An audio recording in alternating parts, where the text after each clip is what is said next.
welcome to Class 2 of Create Your Life with Waterhouse at the Center for Spiritual Living, Asheville. We always begin with treatment, so take a deep breath and let it go. And take another deep breath, filling yourself up with light and love and blowing out anything that you no longer want. Yeah, there could be some people in there. Just blow it out. And continue to breathe as we know that there is a presence and a power that is in, through, and as all. It is physical form and beyond physical form. It is energy. It is light and love. And I know that that energy is what we are now, and we are what it is. Whenever that energy created, it had to create out of itself because there was nothing else. And so spirit became that which it created, which means that we are the individualized manifestations of the divine in form as us. We are God beings. We are spirit beings. We are beings of light and beings of love. And I know that we come together this night to get it to a greater degree than we ever have before. We hear what we need to hear. We assimilate what is ours to assimilate, and we use these principles to create lives that are better and better and better. And so with great gratitude and thanksgiving to be able to be here, to be able to listen, to be able to be a part of all of this, we simply release this into all that God is, knowing that God is in it all because God is it all. And together we say, and so it is. Wonderful, wonderful, wonderful. So, how many people were not here last week?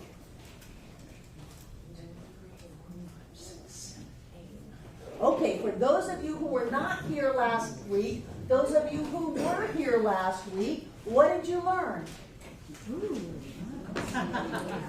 Linda. You are absolutely the greatest. It's calling us on our shit. Calling you on your shit is one of my favorite pastimes. And in what ways were you called? Susan. Revisit the past and I can change it. Revisit the past and change it. Wonderful. Jen. I love your question, who taught you that belief? Or for instance, when I was mentioning about worry, you asked me, who taught you to worry? And I never thought of that before. And the interesting thing was I used that with my clients this week in therapy. And it was really effective, so thank you. Good. Yeah. You're welcome, you're welcome. Yeah. Deb. I liked when you asked us who we were loyal to. Yes. Yeah, it made me start thinking, and then I wrote, it made me want to change my behavior. Good, because I'm doing this out of loyalty. So for those of you who are not here, I'll do a quick recap. Last week we talked about hidden beliefs. And usually people say, I don't know what my hidden beliefs are because they're hidden. Except everything that's going on the inside has a corresponding manifestation on the outside. And so the beliefs are always demonstrated in experiences on the outside. And when we find that experience reoccurring over and over in our lives, I like to look at relationships. Can it possibly be my father manifested as my first husband, and then my second husband, and then that long live-in relationship? Could I possibly be in the relationship with the same person over and over and over again? Yes, because I'm the one that is in the relationship. It really doesn't matter what the other person is doing. I'm the one in the relationship, so I act that out over and over again.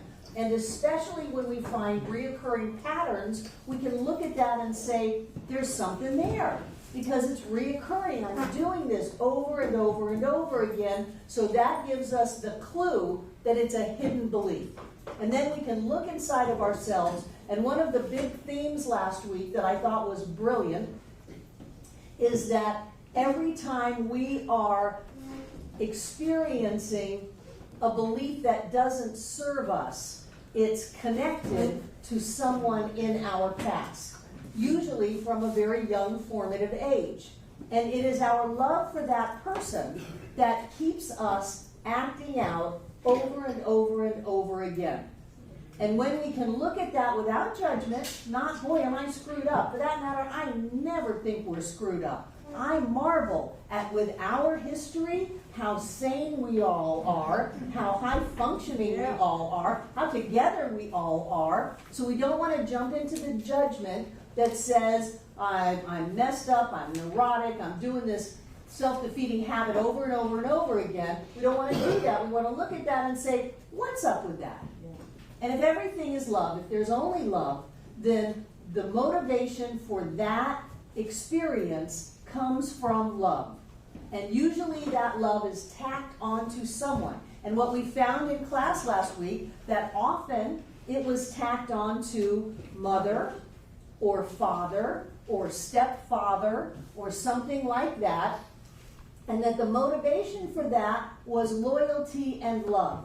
And for me, that frees me up to not put myself in a box and say, I'm not a good person, I'm not very highly evolved, I'm pretty neurotic. To not do that, but to say, I want to love.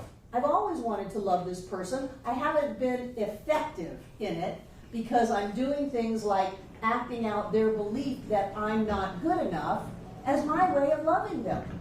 And seeing how I picked that up as a child with the mind of a child, then I didn't stop to think it through then, but now I can think it through. And I can question that and say, since my mother gave me a mantra of my formative years of what's wrong with that child, every time she saw me, it was, what's wrong with that child? I felt that there was a need for me to have something wrong with me. And so I demonstrated that over and over and over again until I moved out of that house at 15. And then I continued to demonstrate that there were things wrong with me. But I did that really as a way to connect with her and out of my love for her. But it wasn't effective. It wasn't working. And so when I would bring that out into the light of day and say my mother really didn't want there to be something wrong with me, that was just her way of grappling with the whole situation. And that the best thing that I can do is be powerful and be clear and be prosperous and be healthy and to be successful. That's the best way that I can be in my love for her. And then that frees me up to be able to be that. And truly, when my mother moved up here, and I thought the earth was going to open up and swallow us all up, when she started coming here to this center, and she's in her wheelchair, singing, and she was such a devout Methodist, and angry. She had an angry God. And then she came here and she turned into a metaphysician. It was fascinating, but a lot of that was that I could be who I was meant to be and love her in that state, and she came into that relationship in that new vibration. And people will do it. They don't have to still be on this plane for you to change your relationships with people. And in doing that, I looked at that as the first step of creating your life, because I can't just tell you to not think destructive, sabotaging, negative thoughts and expect you to be able to pull it off. It's not fair. That really what we need to do is get in there down and dirty and pull some of this stuff out and say, not, boy, that's awful, but where is this coming from? Where is this coming from? And if it's all coming from love, then it is simply a pattern that I've been using to try to experience that love, and it hasn't worked out that great. So now that I'm an adult, hopefully by now, I can rethink it and recreate it in a way that lifts me up.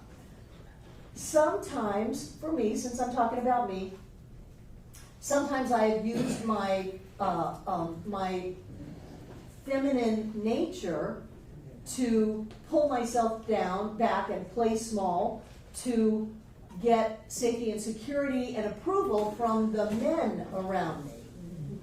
And what I learned is that going back to dad, and acting out that primary parental relationship in many ways today, what I learned that I could be powerful and still have that love connection with my father. And in so doing, I started to be powerful in my life, and the men who didn't like that were still attached to my neurotic feeling about my father, they went by the wayside. A couple of marriages went by the wayside. And what replaced them were men that were in that new vibrational alignment of me being powerful and me still being able to feel approval from my dad. So that's where we started last week. Does that make sense to those of you who were not here? It was some great process work. We really dug in there and looked at some of the things that we had been acting out over and over and over again, and how we could change those by having a good, honest conversation with ourselves, changing our feelings about things, changing our internal conversation that says, no, I don't have to hold back or play small or not be who I've come here to be. I can be magnificent and clear and powerful and healthy and prosperous and whole and still be connected with love to people. And when we start changing that, we should have this week gotten a big insurge of energy. And so I want to check in with you. As you stop doing the neurotic thing and open up to the flow of life in you as you is you, you should get a surge of energy. Did you get that? Yeah. Yes. Yes. Does anybody want to share about that? Oh, breezy. I didn't get a surge of energy, I got a surge of calmness. A surge of calmness. That's wonderful. But it was directly, specifically in regards to changing your relationship with people that have passed. Good. Good. You know, we're always in relationship with people, whether they're on this plane or not. So if it's not serving us, we can go back and change that and have a better relationship. I even think it's easier if they're not here, because then they're just all light and love and, you know, everything's great. Who else has something to share? Deb. I got angry about something that was going on, but then I realized it was deeper, and it was about who I was being loyal to, and I realized this pattern. It made me angry, and I you know, made me, of course, want to stop, and because it was just a pattern of not just a default mode. Anger is not a bad thing. Anger is a pretty high vibrational emotion. And so if you went from unconscious default repetition of holding yourself back into anger, that's a step up. Are you still angry? No. How do you feel now? I actually feel pretty good now. Yeah, you get feeling pretty good because you're freeing up emotional energy. You're freeing up this stagnant, stuck stuff inside of us. And those are the hidden beliefs. You know where your hidden beliefs are by what's going on out in your world, what your opinions are, what pushes your button. All of those are clues that you've got some hidden beliefs going on. And unless they're hidden beliefs that say life is great and I am wonderful and all is well, if they're not that, then you want to pull them out into the light of day, check them out, wash them out, see if you want to keep them or throw them away. And that is always your choice. Jen. I had just the opposite. Instead of a surge of energy, I guess stuff got dug up. And I found myself, just a couple of days ago, for the first time in like 8 years, in the midst of depression. And it rocked my boat because that's been a long time for me. So what'd you do? Well, I decided if I was me and I was working with a client who was me, what would I say to them? So I kind of wrote myself a prescription. I started journaling, which I haven't done in decades. I wrote it out. That brought some stuff into clarity, but it didn't heal it. So then I decided to reach out, which is tough for me to do. But I reached out to a practitioner who I'm close with, and we had a session on the phone. Great clarity, healing, and a treatment. And then I knew this morning I would get up and spend an hour and a half in the pool, in the water. And I am all is well. And you have that surge of energy, don't you? Yes, I do. Yes, yes. It doesn't always show up as sweetness and light. Right. Some of it is pretty dirty, Yeah. you know, and it's been down there for a long time and it stinks a little bit. But when you pull it out, if you allow yourself to process through that, then you're going to come out on the other side. There's a part of you that's already healed all of that. So taking the first couple of steps sets the ball in motion, and then you can end up on the other side and have these openness and love and all is well, and then you're not carrying around all that baggage anymore. Because when we have an event and we suppress it, it takes so much energy to hold that down. And sometimes all we have to do is go, wait a minute, what am I doing? Well, wait a minute, I can handle this. And so you did that all in a week. That's really rapid therapy. But what I want to do is I want to get us on our own side. I want to get us looking at what we are setting spiritual law in motion with. What kind of thoughts, what kind of feelings, what kind of words, what kind of actions. So that as we continue to create our life, we're doing it more effectively, we're doing it more clearly, we're doing it more powerfully than like this. So I know there were people who grabbed me yesterday and said, "Oh, I want to talk about what happened to me." One of them is not here, so they must not really have wanted to talk about it. Anything else about last week? I found it very powerful. Yes. Susan. I found when I was experiencing familiar, fearful thoughts, which are uncontrolled, or I thought was uncontrolled, I literally sat down, I meditated, I went over my notes, and reminded myself, it wasn't haphazard emotions that were coming to me. There was a reason. And that put you right back in charge. It did. It really did. These are not happening to me. I'm doing this for a reason. Once completely, but it came up again and again. And it's a tool, but yes, it gave me more control, definitely. Good. Yeah. Good. And where we want to get is we want to get back into identity with our true nature, which is I'm enthusiastic, I'm excited, I'm powerful, I'm living my best life ever, and then that energy is what is setting the law in motion and creating all of these wonderful experiences in our life. Pegatha.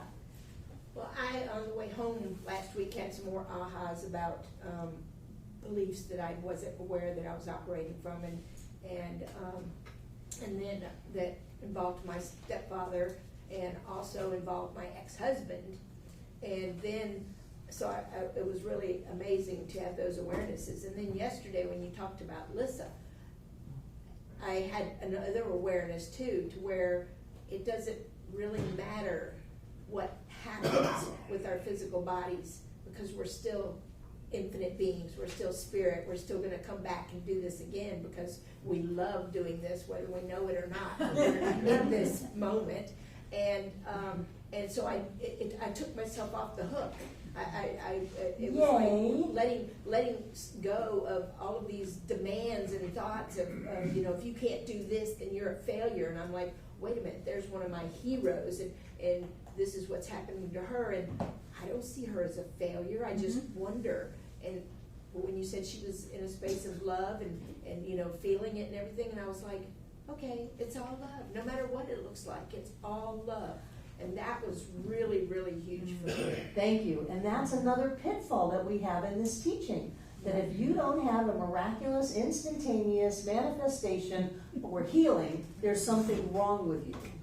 There are other people in the center that are walking down that same path. And sometimes the phrase is by someone close to them, well, you must not want to get better, or you must not want to get well in the frustration of that path. Right. And when we do that, we've missed the fact that we are spiritual beings having a physical experience, but we are spiritual beings. And there's no place to go, and there's only love, and there's only joy. And what is the best place to demonstrate from? There's only love, there's only joy, all is well. And then you have all of these wonderful things happen in your life, but you're not sabotaging it by going against yourself, making yourself wrong by saying, I'm doing it wrong. I'm not clear enough, I haven't had the demonstration yet. People come up to me and say, you treated for something it hasn't demonstrated yet. I said, of course it did. Of course it did. Don't bother me with facts. They're just facts. That thing has demonstrated. It's right here, it's right now, and you're not going to convince me that it isn't. Now go away. And that's the best place to be for a demonstration. To be open to the greater possibility of all good happening right here and right now. And we can't do that if we're busy sabotaging ourselves, or if we're busy trying to prove that we're not good enough, or that we don't have it together enough. I've seen people say, I can't come to this center because I'm not spiritual enough. Oh no, thank you, Jane. Oh no. The truth is that we're all just as spiritual as we're going to be because we are spirit. There's no way to be more spiritual than we are right now. What we're doing is we're opening up to it. So one of the first things I wanted to do in this idea of creating our life was to get us on our own side so that we're not sabotaging ourselves, going against ourselves, setting ourselves up to failure, lost in some kind of neurotic treadmill, like the hamster on the circle thing, and just having our life happen over and over and over again. So we had great awarenesses last week and great awakenings. And now what I want to talk about and take us a step farther is the power of our word. The power of our word. When I went to see Will Rocking Bear for the very first time many years ago, he looked at me with all of his shaman stuff, and he said, "Stop lying." I was so insulted. Let me explain to you, mister. I'm a religious science minister. I understand the power of my word. I don't lie. I don't lie. I don't say things that are falsehoods. And he sat back and chuckled. He said, "Of course you do. Every time you say you can't, you're lying to yourself. Every time you say you shouldn't, you're lying to yourself. Every time you say that this is hard, you're lying to yourself." And then there are the big lies of people who just lie. And sometimes we do intentional lying, and sometimes we do lying that we're not really sure is lying. That's where Don Miguel Ruiz's first agreement comes in: be impeccable with your word. If you say you're going to do something, then do it. Be aware of the words that come out of your mouth. And if you are calling forth into form a situation that you don't want, then stop it and call something else into form. It's not the first thought that is so critical as much as it's the second thought. But I think where we trip up in this idea of loyalty and dysfunction and creating things that are not really for our highest and best is when we cave in on our truthfulness by agreeing to do something to please someone else. By saying that, and I have this, if I ask you to do something and you don't want to do it, just tell me, I can handle it. But if you tell me you're going to do it and then you don't do it, it makes me crazy. Because I could have handled it. I gave it to you and you said I've got it. And then you don't have it because you really wanted to please me, except the underlying desire was to have me upset with you.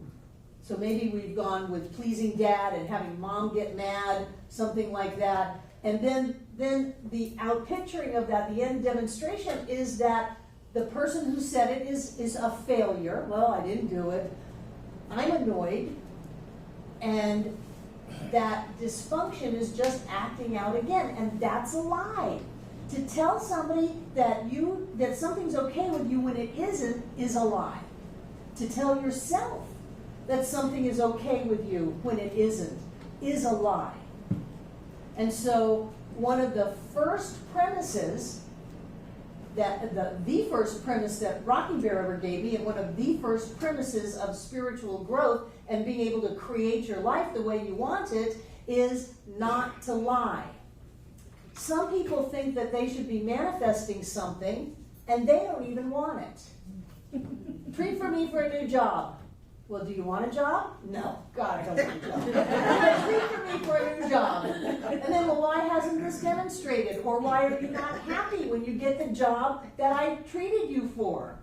Because the very first thing was a lie. And it's important to take a fearless and moral inventory of who you are and what you're thinking and what you want in life and how you want to be, and to be honest enough to let go of the old ideas. Last week we talked about this idealized image that people have of what they're supposed to be. And it can come from childhood, that you're supposed to grow up and go to college and get a white-collar job and work long hours and have a big house and drink yourself to an early grave. You're supposed to do that because that's what's expected of you. And in reality, you want to be a landscaper, and that's what you love. But you never get to do that because you would never be honest enough about what you want to yourself. And then you didn't have the courage to take action on your own behalf. Well, I have $70,000 worth of student loans. So what? Why should you suffer with student loans and suffer in a job you don't like? Go be a landscaper. Pay off the loans. You're going to pay them off anyway, unless somebody gets elected that's going to wash them all away for us. I digress. But this idea of honesty is so important, because if you're on your side, you'll be honest. You'll be honest to yourself, and you'll be honest to other people. You'll be honest in your thoughts, in your words, and in your actions. One of my favorite Barbara quotes is, "Your yeses mean nothing if you cannot say no." Right. Yeah, you can write that one down. That's Barbara Waterhouse. Your yeses mean nothing if you cannot say no. And so we've got to look at what we have lied about in our life. And we often say yes, and then we hope someone can read our mind and that we don't really want to do it, and they'll let us off the hook without us actually having to say what we're thinking and feeling. Because to say what you're thinking and feeling requires self-worth, a little courage, a little inner strength, a little backbone. Ernest said we need more backbone and less wishbone. So I want you to think about some of the things in your life that you have lied about. It can be just a flat-out lie. It can be a lie to yourself. It can be a lie that you've made up about how life works. Any allness statement is a lie. Allness statement. All men are. That's a lie. All politicians are is a lie. Money always, that's a lie. Because life doesn't work in those allness statements. But when we think that way, and when we tell them to ourselves, we brainwash ourselves until we're living the lie. And when you're living a lie, you're not in that creative mode of manifesting the life of your dreams. You're in the stuck mode. The stuck mode of not understanding why you're frustrated, why you feel wiped out all the time because you're I want to be free. No, get down, down. I want to be free. Get down, down. You're exhausted. I told you we were going to have fun in this class. By the way, the vision boards are next week. Yeah. Remember, they're next week. So, how do you lie to yourself? How do you tell yourself that you're not strong enough? That you're not powerful enough? That you're not smart enough? That you're not capable enough? Anytime you say, I can't, it's a lie. I shouldn't. It's a lie. I mustn't. It's a lie. Anybody want to share?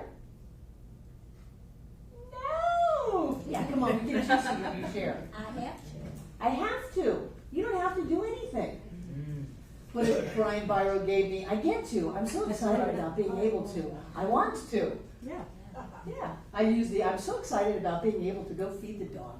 I'm so excited about being able to take out the compost. I'm so excited about being able to change the sheets. Yay! Because I would rather live a life like that than a life of, oh, I have to. I've got to do this. You know, I don't have any time, and I got to do this. That life sucks. I don't want to live that life. So I have to. What else? What else do you tell yourself? I don't care. I don't care when you do care. Yeah. Where do you want to go to dinner? Oh, I don't care. Wherever you want. I can't believe they picked that stupid Mexican restaurant again. And then that's the life you get.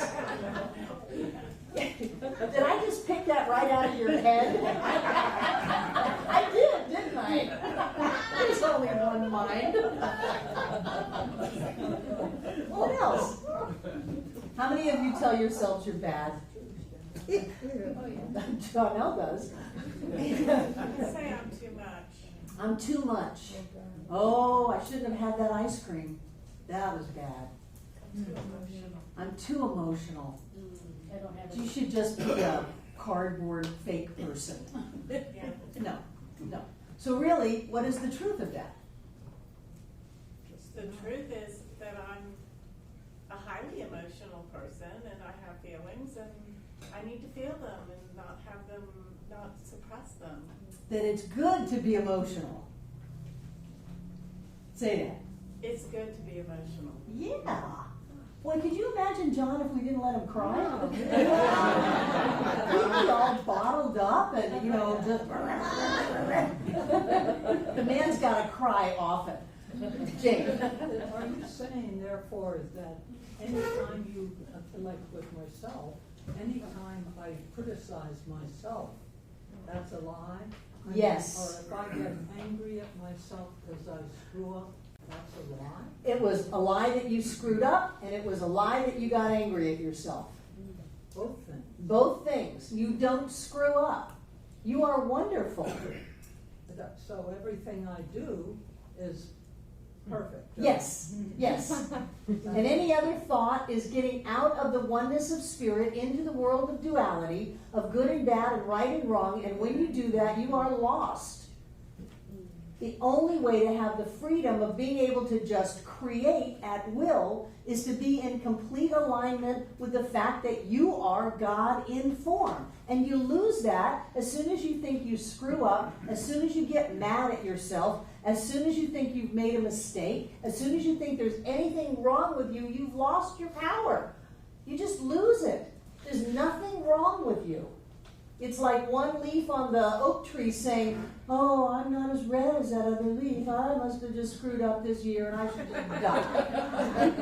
How absurd is that? Or to think that somebody else deserves a good life and you don't.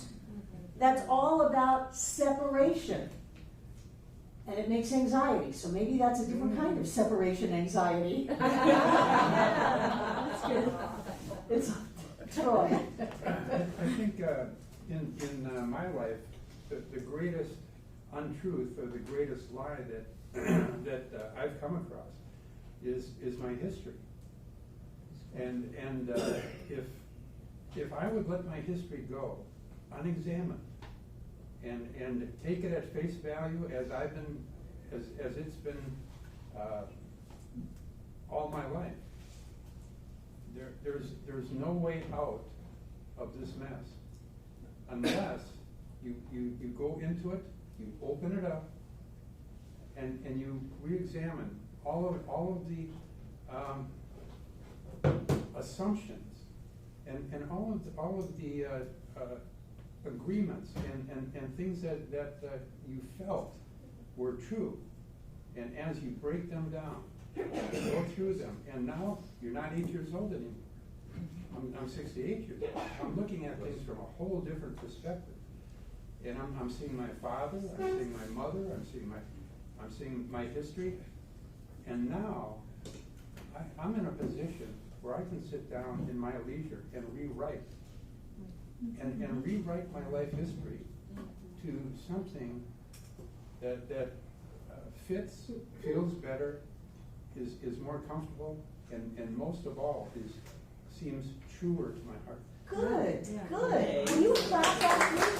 Okay, because we talked about that last week.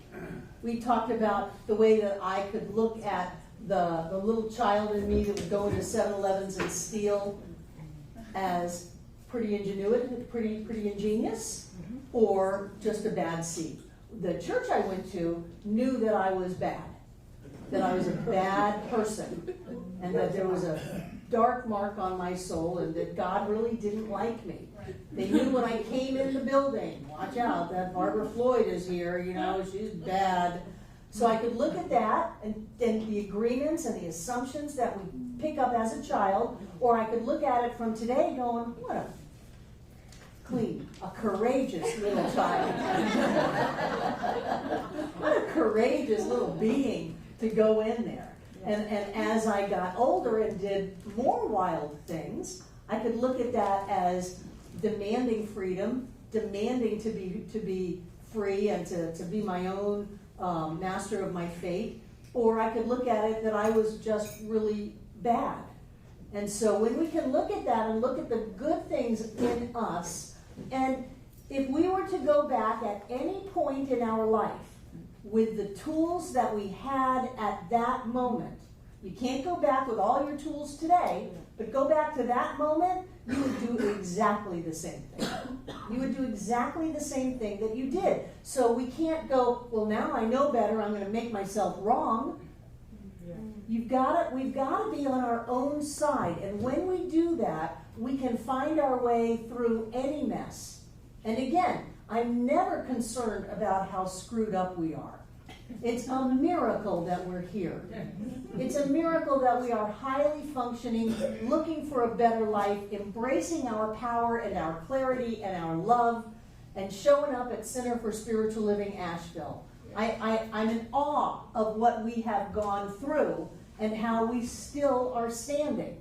And so when we stop beating ourselves up for bringing us to this moment and start appreciating some of the skills that we learned along the way, then we've got more energy and more skills to bring ourselves from that 8-year-old or 7-year-old child to the person that we are today. And there are whole schools of psychology about this. There's the championing of the inner child, of going back into that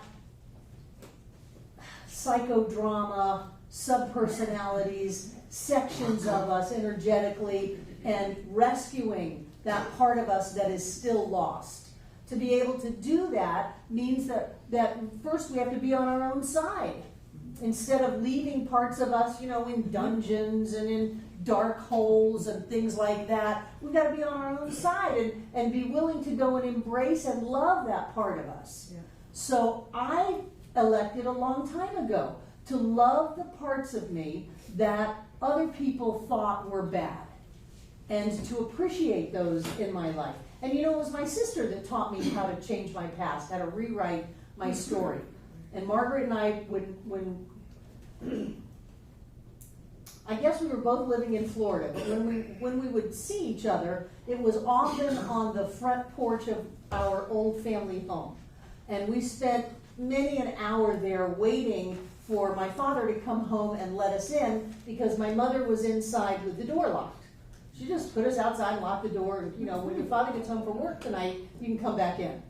So we would sit there and we would just wait for hours, just wait. And what I started to do in my wise adult years was to use that time of being re-stimulated to complain about our childhood.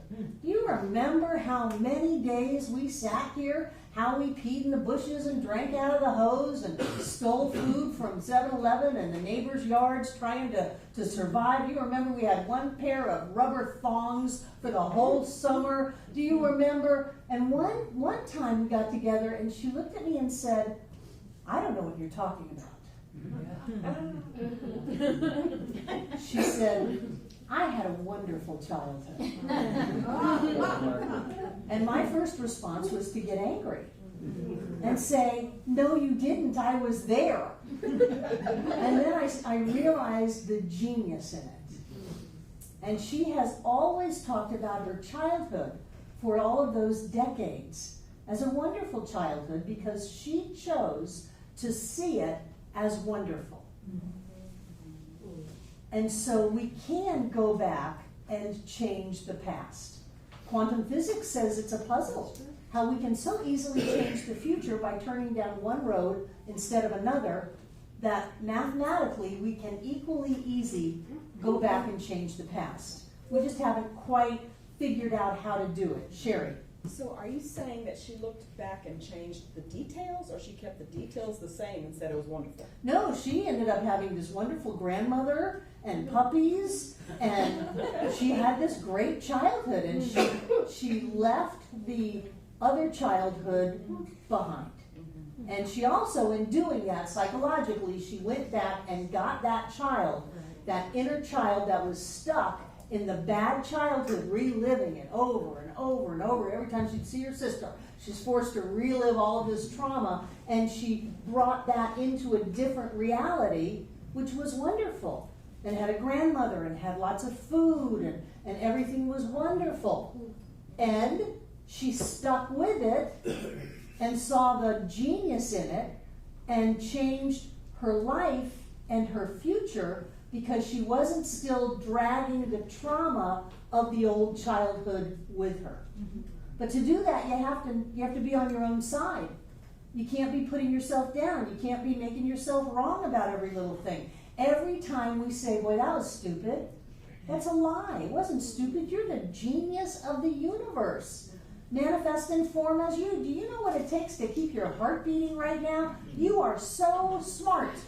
And it may not be conscious, but it's still your intelligence. And so every time we say, I can't, I shouldn't, I mustn't, I won't, every time we say, I don't have what it takes, I'm not smart enough, I'm not young enough, I'm not the right sex. It was so funny when we were building this place. This was 20 years ago, and people would come in, worker type people, and they would want to talk to the pastor. And I said, well, what do you need? Well, I need a check for such and such. And I said, well, I'm the one who's writing your checks. You know, where salespeople would come in, and they'd want to know where the minister was. And I would say, that would be me. You know, that was only 20 years ago. Well, you're a woman, you can't be a minister here. We're in Western North Carolina. Are you nuts? You couldn't possibly understand the complications of a copy machine that I want to sell you. So anytime we say, I'm not the right sex, I'm not the right age, I don't have the right background, I don't have the right social skills, I don't have the right wardrobe, whatever it is, those are all lies. And they separate ourselves from ourselves. And we're not in that alignment of the creative power of all life that's running through us, because we're going like this, and it just kind of dampens the flow. And so we don't create the wonderful life that we're meant to have. We create neurotic things over and over and over again, because the power of our word is so great. So great. And I know last week I said, I can't just tell you to stop thinking something and to start saying something else and expect it to work. And I can't, except once I get you on your own side, then you have so much more power and so much more clarity to stop thinking about all of the traumas of the past and to start thinking about all of the amazing wonderfulnesses in you, in your friends, in your life. And in doing that, you open up and let that creative power move through you in amazing and wonderful ways. So it's so important to start thinking about what you're thinking about. It won't give you a headache if it does take an aspirin. To listen to what you're saying. And it's so important as community to listen to what other people are saying. Not in an I caught you in a fib. You said you couldn't do that, you didn't have enough time. No. But instead of saying that, saying, I know that you have all the time that you want or need. The time expands to meet your every desire, because that's the truth. Instead of jumping down people's throats, which is just an outpicturing of our own jumping down our own throat, instead of doing that, we are supporting each other and lifting each other up, but we're also stopping that causative force by stopping the cause before it turns into the effect, because we love each other so much that we're willing to say something. And because we're on our own side, we're not so weak and insecure going around trying to get everybody to approve of us. We're willing to say, wait a minute, that's not the truth. The truth is that you have more than enough time, energy, money, opportunity. that the entire universe is supporting you in this creation. And that it doesn't matter which way you want to do it. You can do it either way, but it's always your choice. Can you imagine what we would have if we just talked to each other that way? Instead of, oh, wow, I gotta go. No, that's not the truth. The truth is that time expands to meet your every desire, and that you can do anything that you want, and whatever it is you choose to do is perfect and wonderful. Okay, well, I'm gonna go. Okay, but you're going as a different person than the person that was loaded with the pressure and the anxiety and all of that. And so we change what we set into motion to create by being honest to ourselves and to each other about who we are. That we are amazing. We are perfect. We are beautiful. We are wonderful. And that can never change. And when we stop telling ourselves stories about ain't it awful and oh this was horrible and I'll never be able to do that, then we can come together next week and put a private jet on our vision board and be in absolute alignment with that. Because people have private jets. And I think if someone wants one, they should have one and they should take me for a ride. But as long as we're busy making ourselves wrong and then trying to put on a front that we're all spiritual and holy so that everybody else at the center likes us, then we're never going to have our private jet or whatever else that might be. A trip to Hawaii, a new car. We're not going to have that because we can't have it when we're separated from who we are, which is being separated from that presence of spirit that moves through each one of us as the creative process and manifests in physical form. We've got to be on our own side. Breezy. I love the quote. I think it applies to this real well. It's, when you know better, you do better. Yes. When you know, that's Maya Angelou. Yeah. When you know better, you do better. And I like that quote from Ernest that John used a couple of weeks ago, that we are judging and criticizing each other from the burden of our own soul. So when our own soul is burdened, then we naturally project that out into the world. And that's why you can look at what you projected out into the world and get what your hidden beliefs are.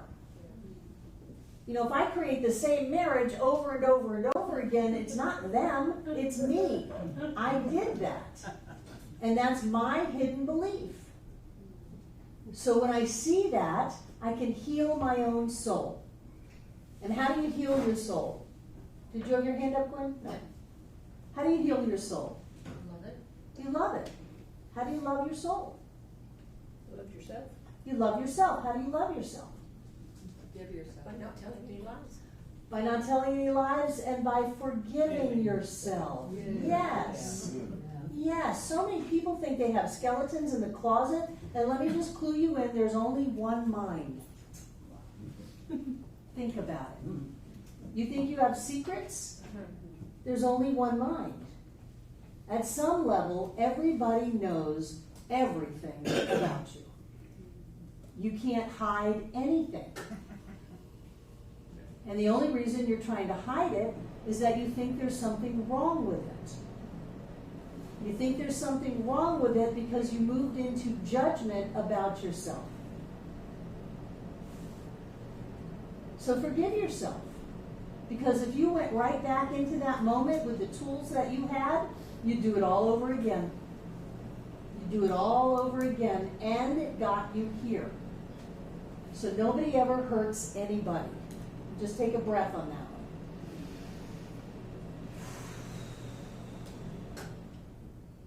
You say, I did this to that person? No, you didn't.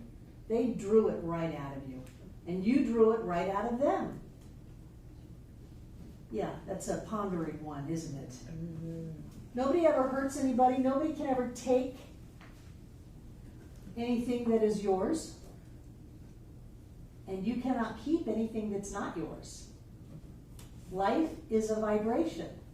The outer is always reflecting the inner. And so when you are going around going, they hurt me, they did this to me, they took this from me, those are lies. Those are all lies. Because we are the point of manifestation in our world. And we can take a perfectly nice person and draw out a dirty, rotten, rack and fragile. And then we can blame them and feel victimized, and somehow we're being loyal to our parents. It all comes back around to that. Or we can stop and say, wait a minute, what am I doing here? I'm doing this.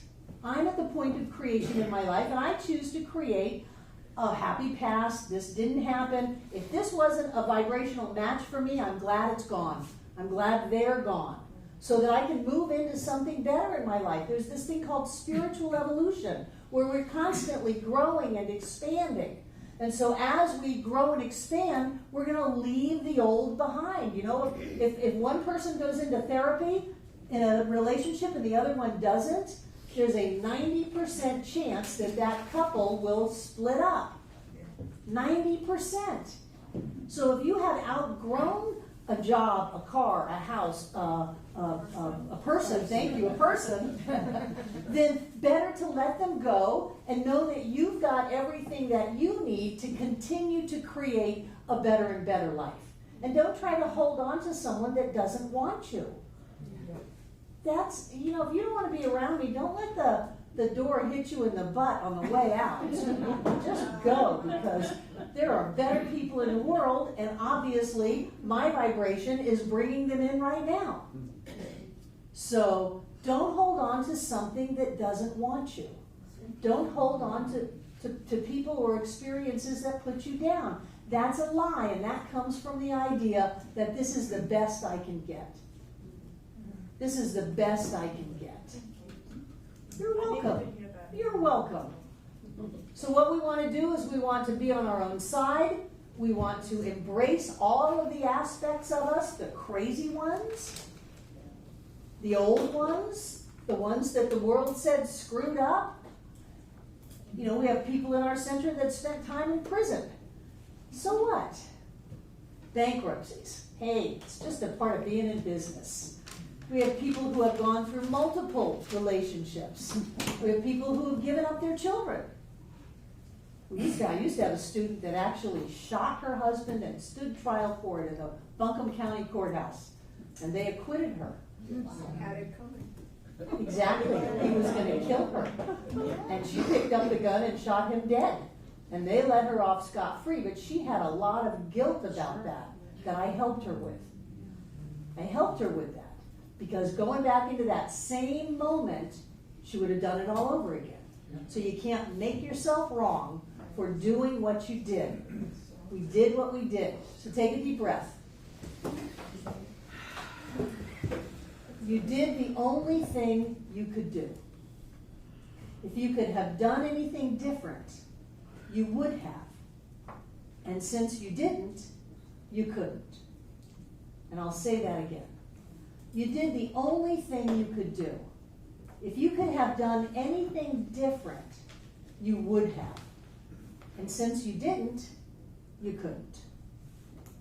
So to somehow go against ourselves and make ourselves wrong from doing the only possible thing we could do at that moment is simply separating ourselves from the infinite presence of spirit that lives and moves and has its being as us now. And it cuts off our power, it shuts down our creative abilities, and keeps us locked in a life that is simply repeating struggle and suffering and limitation over and over and over again. And that's not what I want you to do.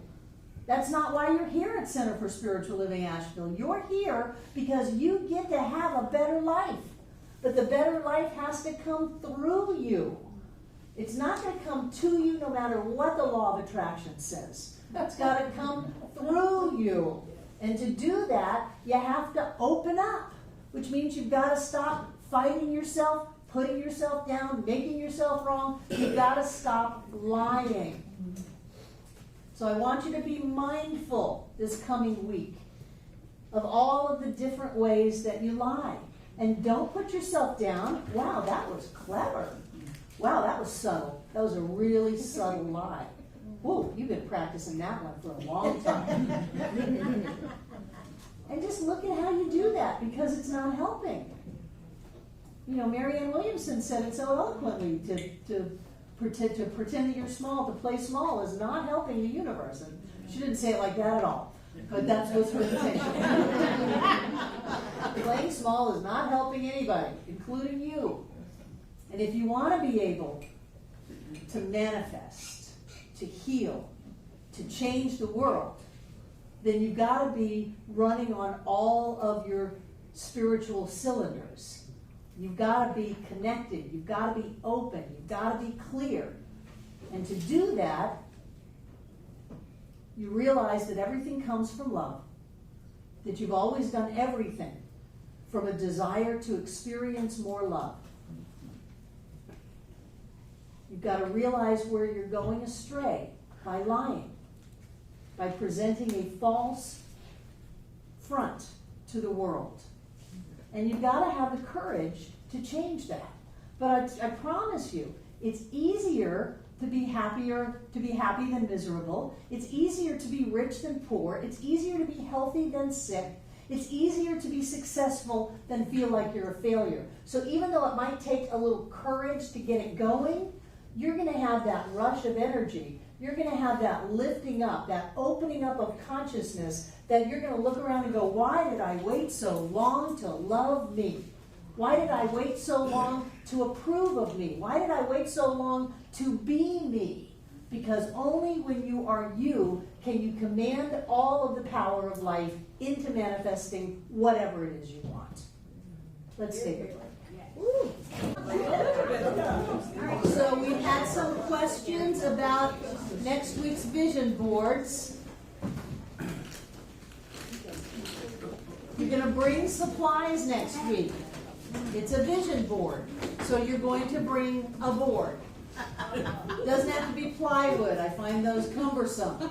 I like the poster boards that Ingalls sells, Walmart sells, Staples sells, Dollar General sells them. Something that's going to hold your creative work. And then, because you're going to do a lot of gluing, you probably want a glue stick. They're easier than the old squirt glue. Some people might bring spray adhesive, whatever you want to bring to stick it on. Tape works. You're going to bring scissors so that you can cut things. Some of you may want to cut things out before you come. That's fine. There's not a lot of rules to this. You are free to create. The most important part of a vision board is what you're going to see when you look at the vision board. So you're going to want to research pictures or bring in magazines. If anybody is old school, you can bring in a stack of magazines. You can go online and look at different things and cut them out or print them out. You might want to have color on your vision board. You might want to have words on your vision board. Some of you might want to get into 3D art. Go for it. Have things sticking out of it. It doesn't matter. It's your vision board.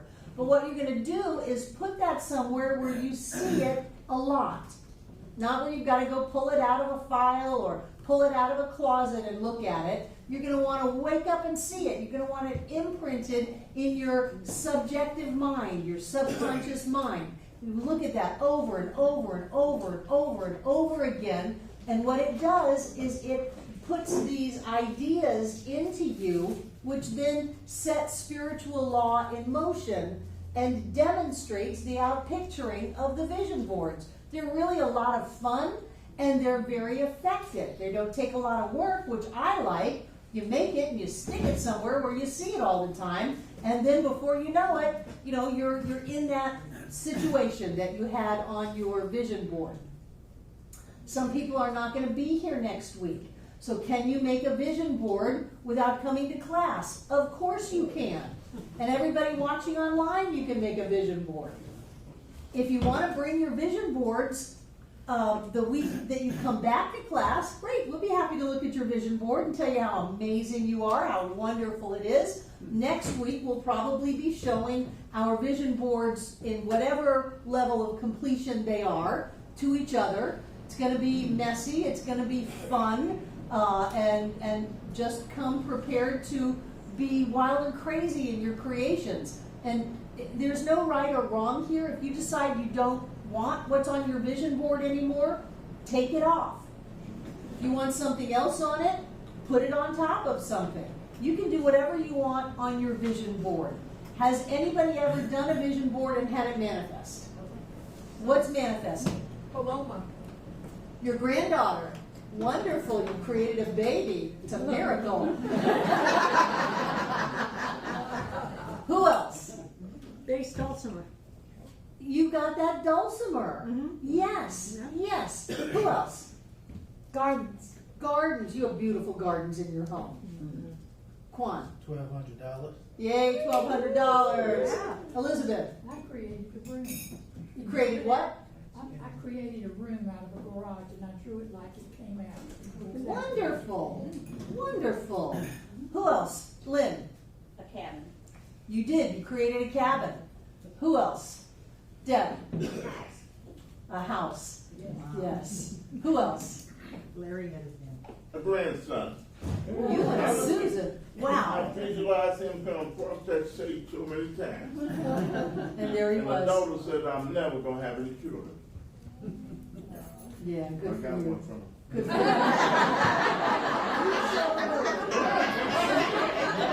you. Sharon.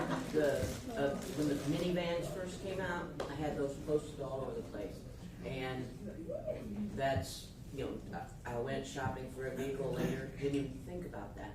And when I came home with my white minivan, I started taking these things off and I thought, what kind is it? I was looking real close and it was a Chevy Astro minivan. It's the exact one you had up on the wall. Good And for I had no you. idea that that's what was posted. Good for you. Good for you. Who else? Lisa. Residual income. Yes, more money. Wonderful. Residual income. Jane. I created a swamp, and by heavens, they suddenly realized right near me, there's the swamp. But it's not the same as the one on my vision board, but. You put a swamp on your vision board? Yeah, I did that. There's no wrong. You're priceless.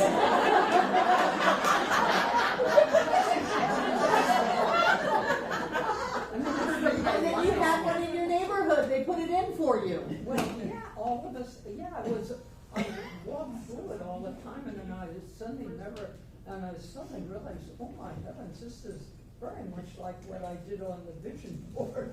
Good for you. Good for you. Yeah. We created this building.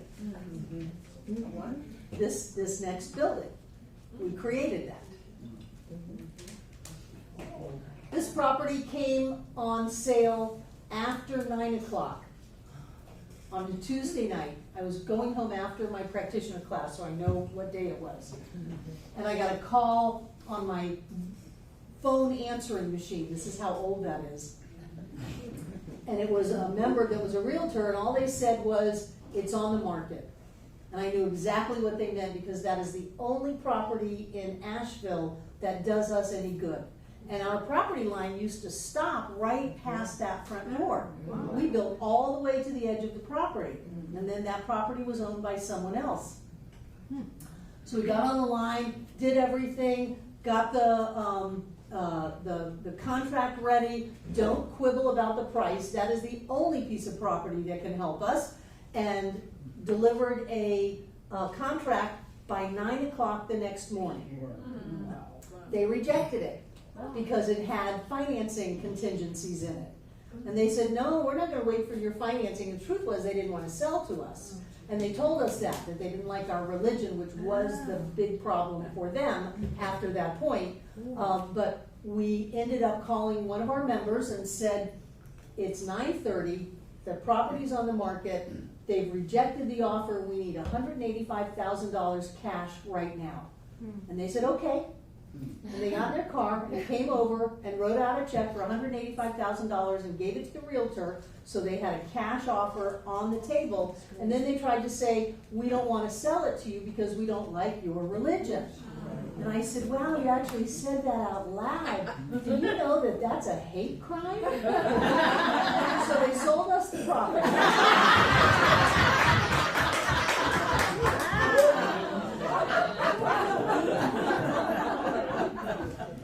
But you can put something out there, and no matter what has to happen for it to show up in physical form, it will show up in physical form.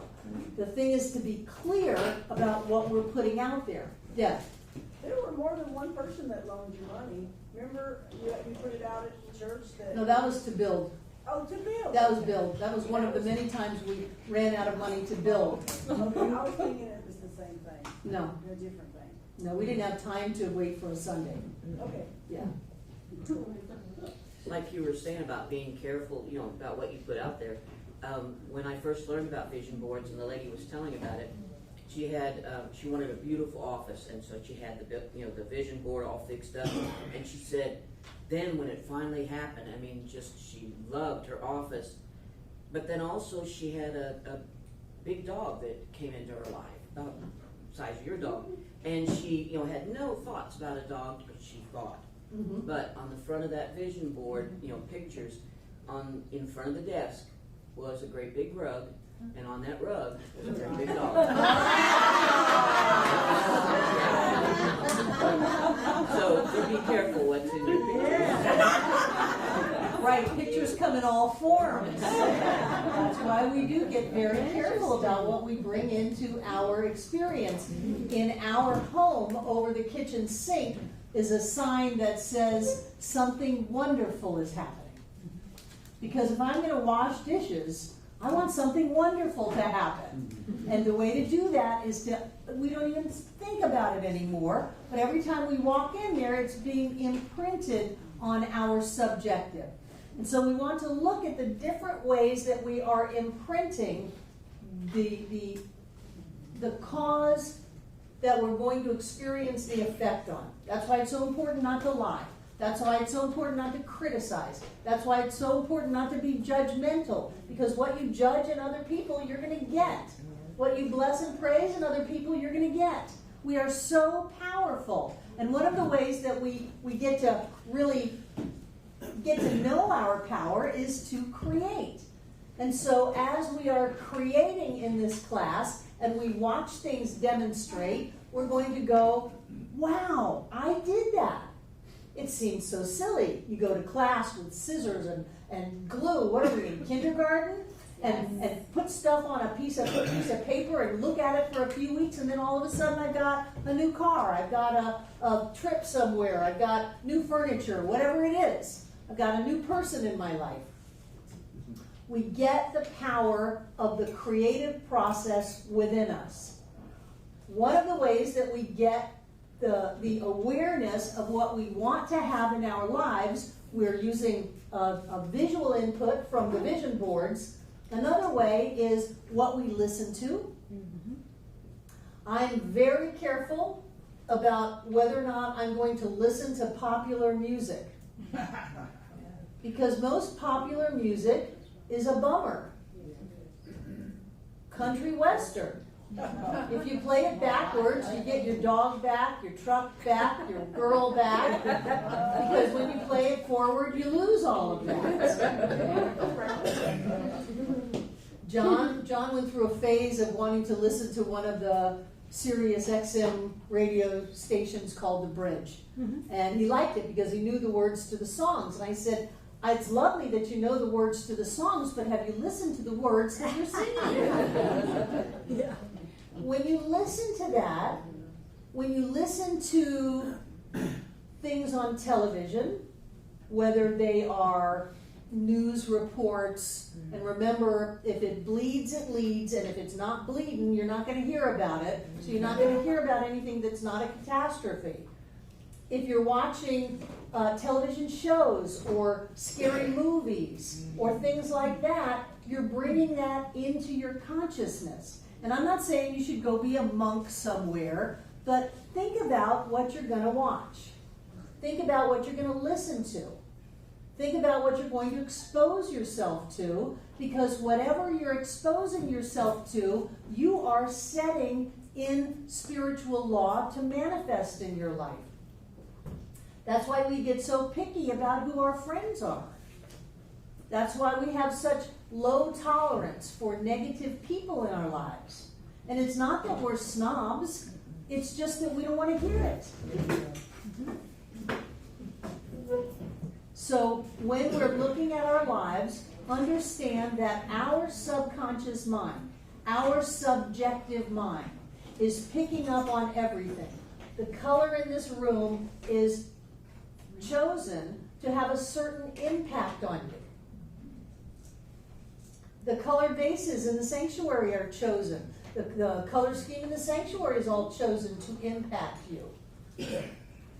Be mindful of what you're exposing yourself to. If you want to go watch a sunset, wonderful. It's nature, it's beauty, it's great. If you want to go have a walk in the woods, it's great. If you're going to go to a movie, stop and think about what you're going to see. And if you're going to go see somebody rip somebody up with a chainsaw, just understand that you're going to have to do a little spiritual practice after you're done and counteract that a little bit. I even question my love of football, but I just love it so much. You know, and I know that God's in every team and everybody's fine and everybody's creating their experience. I just marvel at the athleticism of people. I love the Olympics too. You know, how can they jump that high? Look, there was one young woman who just did some kind of an Olympic thing, and she set a new record of how many twists and turns and flips she could do while she was on just one jump. I saw it in slow motion. It was amazing. So when I'm watching that kind of thing, I'm not all rah, rah, rah. I'm just like, look at them run. Look at them catch that ball. They're 6 feet up off the ground. The ball barely touched their fingertips, and they came down with it. That's amazing that they can do that. That's the way I watch football. So if you're going to watch a sport, you may not want to get too heavily invested in one team winning over another, because then you're in that win-lose mentality that we talked about last week. And if you're going to expose yourself to television or radio or people, just be mindful as to what you're exposing yourself to. And there's nothing wrong with exposing yourself to some negativity as long as you clean it up. As long as you go home and do some meditation, do some affirmations, lift up your vibration, lift up your consciousness, because if you don't, you're going to carry that into your creative process. And just my experience often comes from the last series I watched, which was Game of Thrones. And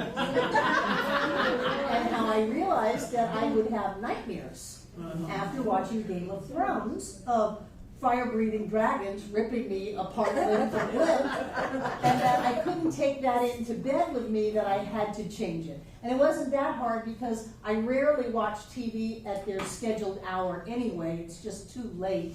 So I would be watching Game of Thrones in the morning or in the afternoon, and I had plenty of time to shift that energy and wonder why I watch these things. I'm on my own side now, and I'm accepting myself just the way that I am, with all of my creative genius and pizzazz.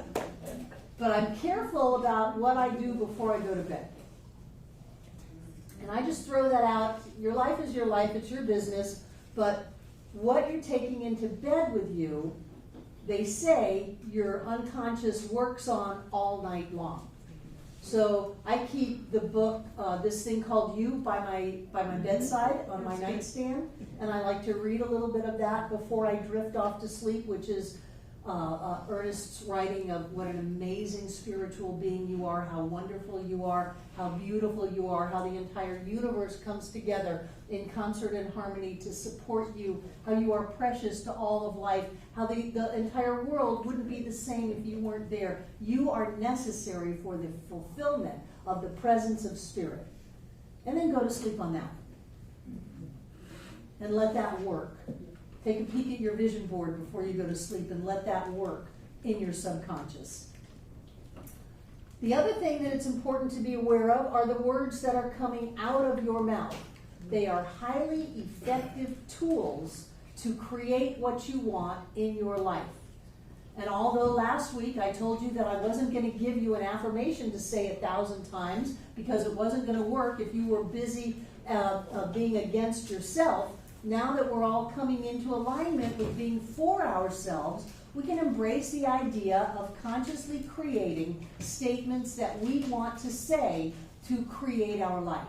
And the first thing is you got to think about what kind of a life do you want to create. And you're thinking about that because you're getting ready to do vision boards. So what kind of thing might you want to create in life? Money.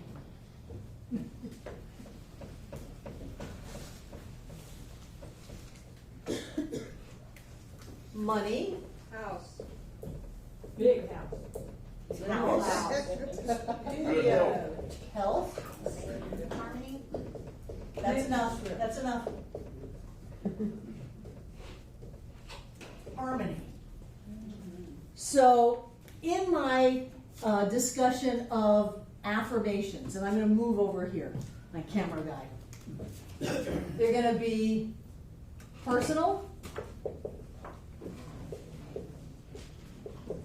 positive,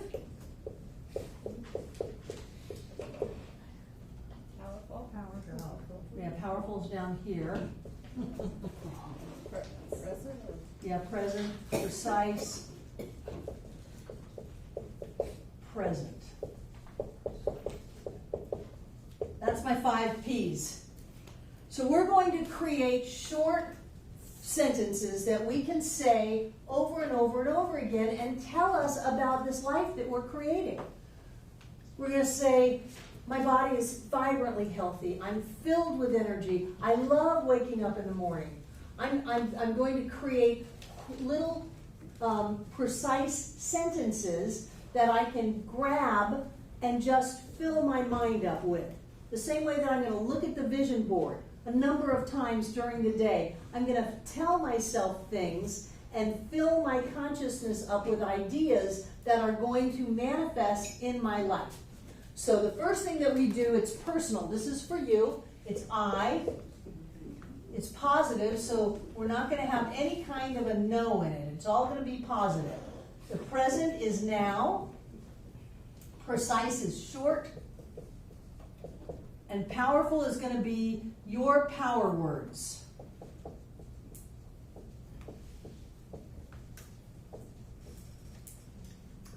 Different people have different words. When I first was in this teaching, I was 24 years old and stone cold broke. I was on welfare, food stamps, giving plasma twice a week, and I had a 3-year-old child and no place to live, no car, no job. So these wonderful ideas of abundance and prosperity and all of that stuff meant nothing to me. They had no power to me. They weren't connected to me. The first thing that I started affirming was cash. Not even money. It was cash, because I dealt in cash. That was when a checking account was $10 a month. That was food. So checking account was completely out of my range of ability. And so I dealt with cash and money orders. So I affirmed cash. Then I affirmed cash and money orders because I paid my bills with money orders. I'd go to the store and give them my cash, and I would get back the magic money order. And then I moved into the realm of checks. And it was cash, checks, and money orders. But it was a good 10 years before I had any idea of what prosperity was. True prosperity includes perfect health, perfect wealth, and perfect happiness. For me, prosperity was some ridiculous amount of wealth that belonged to other people, and there's no way that I would ever have that. So I didn't use the word because it wasn't my word. I used cash. I could have even used change because I dealt in a lot of that too. So you're going to want to use your own words to supercharge this quick little statement of what you're telling yourself your life is like, even though it hasn't shown up yet. You're setting creative law in motion. And the first thing we've got is money. And I would take a jump farther in the creative process to what is it about money that you want? Do you want just a bunch of Monopoly money? No, I want lots of money. Lots of money. Lots of money. Not Monopoly money. Not monopoly money. So what is money going to do for you? Oh, allow me to travel. So you want to travel. Okay. Do you see her smile? Yes. Let me tell you about secondary causation. When we think that we have to get something to have something, and this is what we really want, we're taking the long way home. So Sandra wants to travel.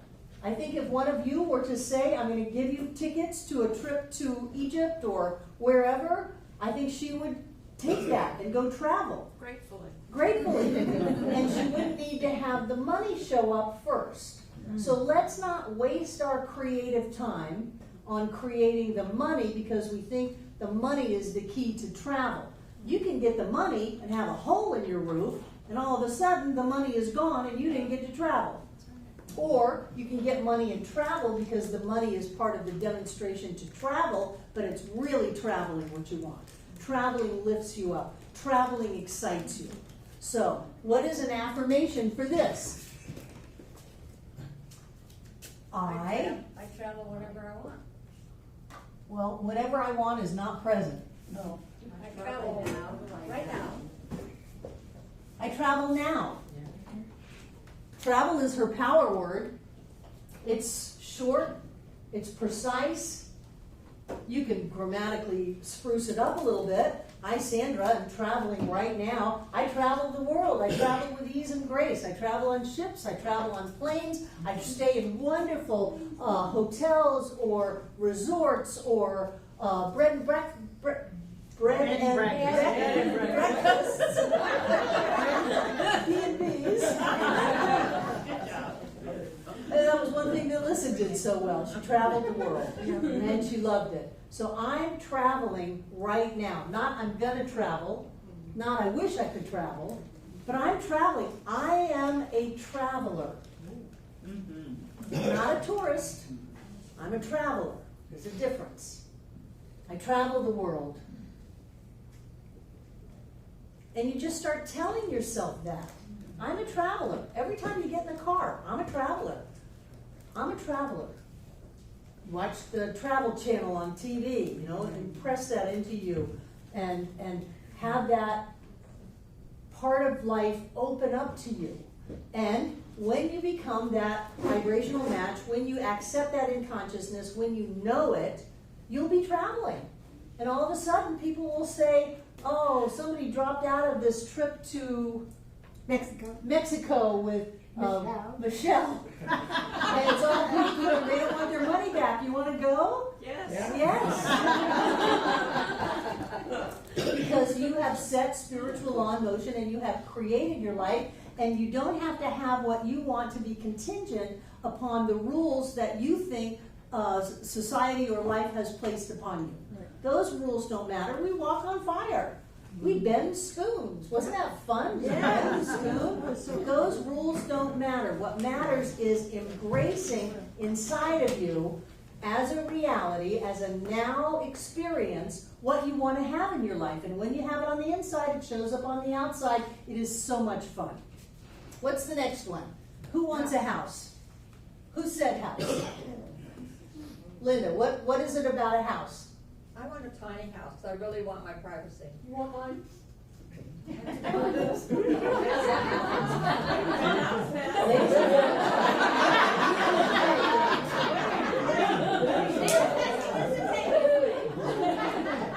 Right, because somebody said a big house. Somebody else been over there. Yeah, I don't want a big house. Yeah, me either. I like the tiny house. So Linda, what will a tiny house, or what will a house get you? Listen up, Chris. My house is in the woods, but it has a view and a river. So what you will have is a view, A view of privacy, privacy. a view, a river, The woods. the woods. The woods. Let her do it, Vinny. So what is all of that? It's probably 3/4 glass. Okay, I don't want the architectural aspect of it. Okay. I want the inner experience of you coming home. What is that to you? It's joy. Joy. Joy. So we can still have the house, but you can demonstrate a tiny house in the woods on a river with 3/4 glass and be miserable in it. How many people have grabbed onto someone to marry, and afterwards you're miserable with them and you thought it was such a good idea? So don't go for the house itself, go for the joy. But you can have joy in your living. and joy in your living space. So you don't want to limit it to your home. You can have joy in your center, joy in your car, joy wherever you go. So the affirmation would be, When do I move into your house, Chris? I live in joy. can you do I live in joy? I live in joy is awesome.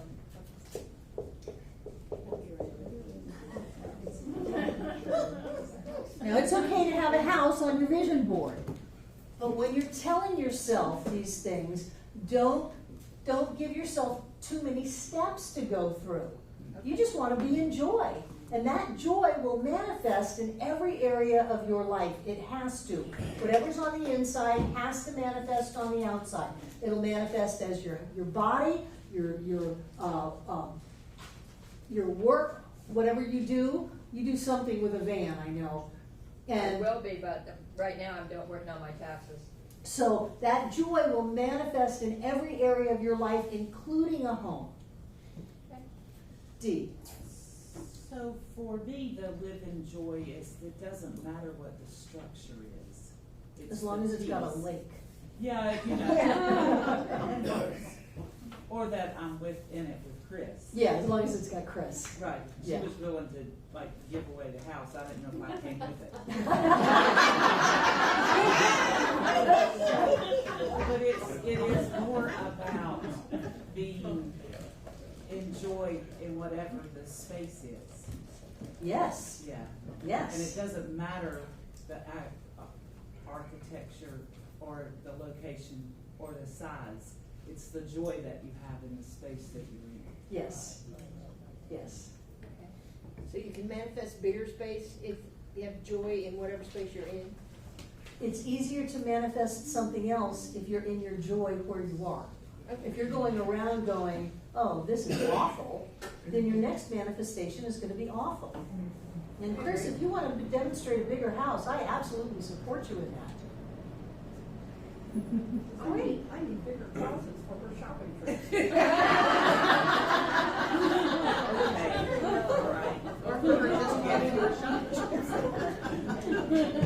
Well, I've been in your home, so I totally support you in creating something bigger. Deb.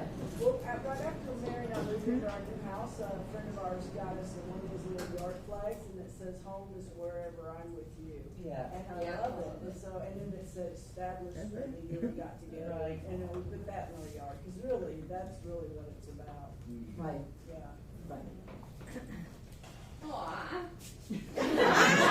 Thank you, Amanda. We were all feeling that. So who said help?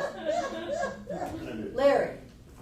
Well, consider the fact that I've had 5 surgeries on the left hip, one on this one, shoulder surgery, overcome diabetes. So I look at it as a conscious thing always in my life. So how are you feeling when you're in health? Good? Feel good? Yeah. You want to add more words to that? Great. I feel great. Yeah. So what's the affirmation? Try to live a healthy life.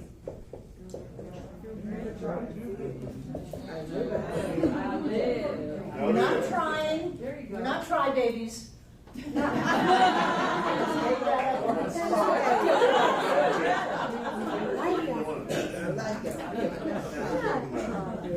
I feel great. I travel now. I live in joy. Who had harmony? Tiana. Yes. Tell me about harmony. So like harmony is like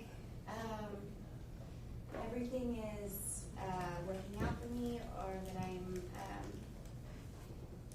that my kids are, we're all like getting along, or just like this knowing that I think harmony is like the word that I would feel harmony is And you get to keep harmony. yeah. Because harmony is not a secondary causation. You can have harmony no matter what is going on. So what you're going to do is have harmony inside of yourself. Okay. Yes. Now, if you think your kids need to be a certain way for you to have harmony, they you're in don't. trouble. No, they don't. It's just like it's a me thing. They're doing great. Like I just want to know I'm doing great for them. which I believe I am, but I can't, So what would Just- the word be for you to know that you're doing great by your kids? You're, what? I create. well, you threw that right in there of, I want to know I'm doing great by my kids. Right, but like for harmony, it's like that everything, like the house, Harmony in the household. yeah, like a harmonious house where everyone, we all work together and we all. Right, but you can't let your harmony be contingent upon whether or not the kids are working together. No, they don't have to work together, just with me. You can't let your harmony be contingent upon whether or not the kids are working harmoniously with you. Okay. Your harmony is your harmony. And you can feel harmony with someone who's not acting harmonious. You can Okay. still feel harmony with them, Mhm. but you can't let your harmony be contingent upon their actions. They can't be part of the equation in that when they do this, I feel harmony. You just feel harmony. Right, okay. So what is your affirmation? I am harmonious. I am harmonious. Is harmonious really your word? It's like, I would say I am harmony. There you go. And I like the I am.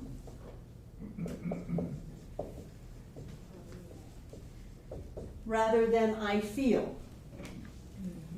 I am. There's a difference. Advanced practitioner classes. Ernest Holmes says you cannot treat consciousness. That would be a feel. You don't treat, someone doesn't come up to you and say, treat me to believe. We don't treat consciousness. We treat the end result. So if you had said, I feel harmony, I would have had to move you to I am harmony. Because I feel is still outside of you. I am is who you are. So then would you change the I feel great to I am great? Well, because he wants to feel it. No, I would let him have that little bit of secondary causation Okay. because he's talking about the way his body feels. Right. Yes. But for harmony, for Tiana, I would push her into I am. Especially when she's already got the kids in the mix. These kids are tricky, They figure out that you want them to be a certain way, and sometimes they are, and sometimes they're just not. So do you get that? Yeah. I want you to all start creating the story of your future by telling it to yourself.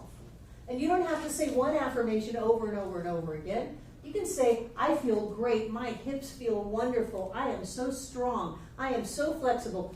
Mr. Williams, I am getting younger and younger every day. Look at that shoulder move. I feel fantastic. You're making up a story and giving it to yourself the same way that we're going to make up a story next week on pictures. And you're putting it in your ears. You're hearing it come out of your mouth.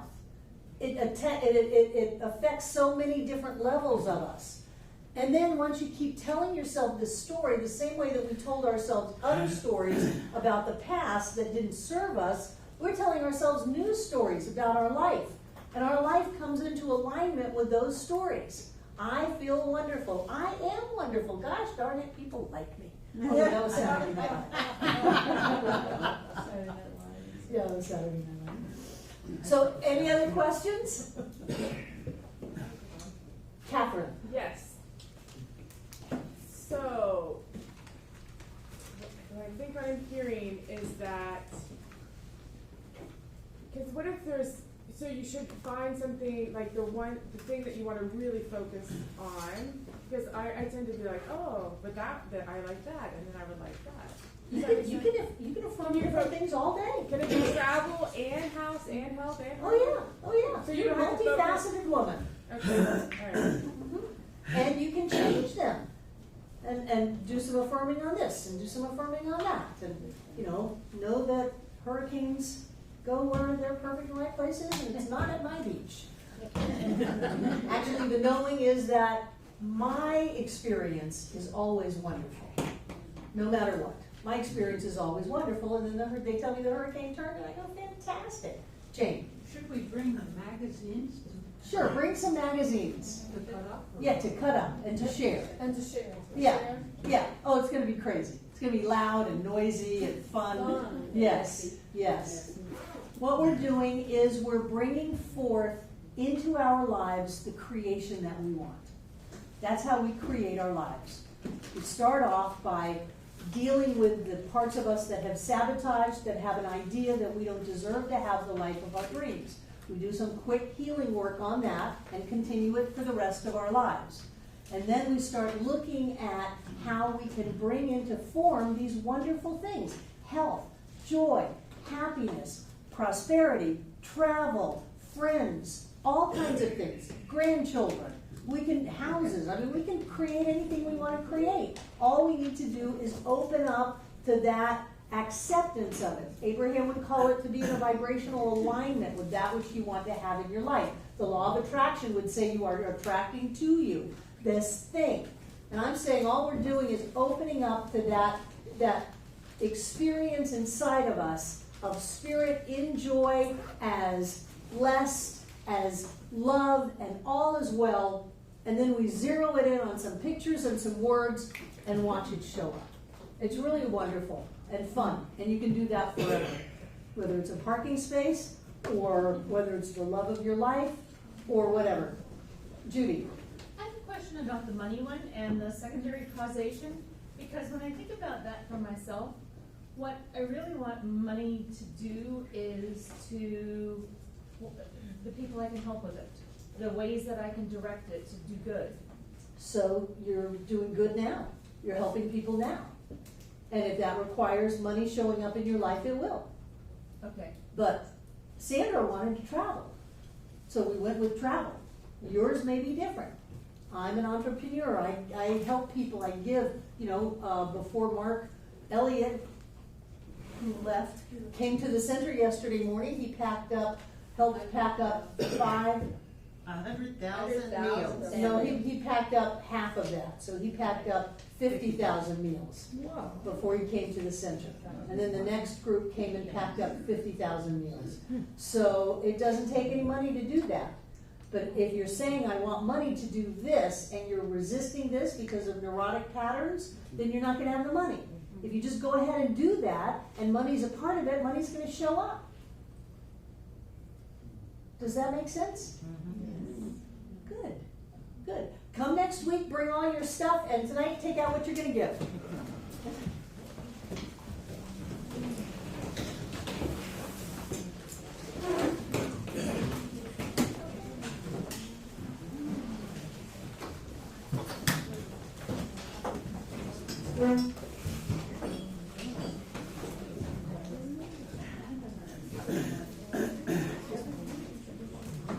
I want you to know I'm enjoying teaching this class. I'm enjoying not teaching somebody else's material. I like my own material. All right. So what I know is that all that God is manifests itself in form as blessing after blessing after blessing. And so we are already blessed. We open up to the awareness of the blessing of our life, of taste and touch and color and sight and sound, of connection and love, the blessing of our health, of our prosperity, of our joy. And we know that that blessing is also manifest as this gift. And so as we give our gift, something happens where we come together and the blessing grows to touch every aspect of this center, everything that happens here, every person's life that is touched, because Center for Spiritual Living Asheville is here. We are all part of a giant blessing, and we are all blessed. And I know that each one of us comes together tonight to make this center all that it was ever meant to be. It is a place of peace, a beacon of light, a tower of strength, and a fountain of wisdom that touches the lives of all who call it home. And so it is.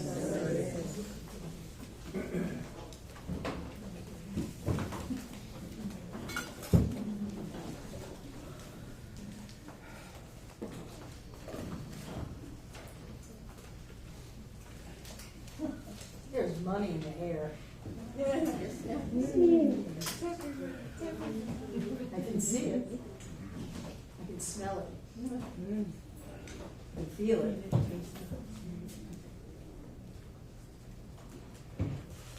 And I know that as that presence of spirit, as expanding consciousness of prosperity and money and abundance of all kinds, I know that as it is here, it is touching us and lifting us and opening us, that we all deserve to be rich. We all deserve every good thing in life, that we are a point of expression and experience of the ever-expanding joy that is prosperity, that is abundance, that is blessing, and that is blessed. It is our divine birthright to have more than enough of everything and to enjoy it in this life, to taste the tastes, to see the sights, to experience all that there is in this wonderful experience called life on planet Earth.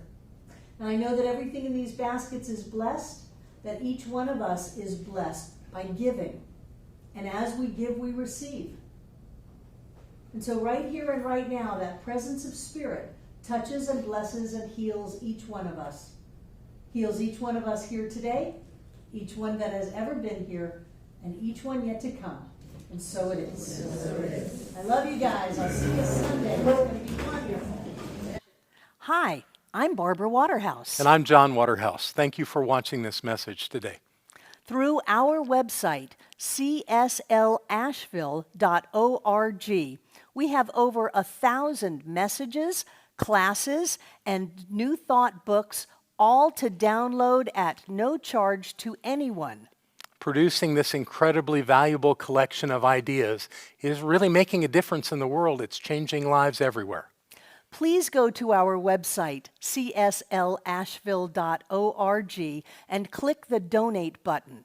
You can support this life-changing ministry, and when you do, we'll send you a note of thanks and also put you on our daily prayers. By doing this, you're helping to raise the consciousness of people across the entire globe. We're changing lives together, those lives that are being more prosperous, more healthy, and more joyous. Thank you for being a part of this important work and supporting what we do here at CSL Asheville. Thank you.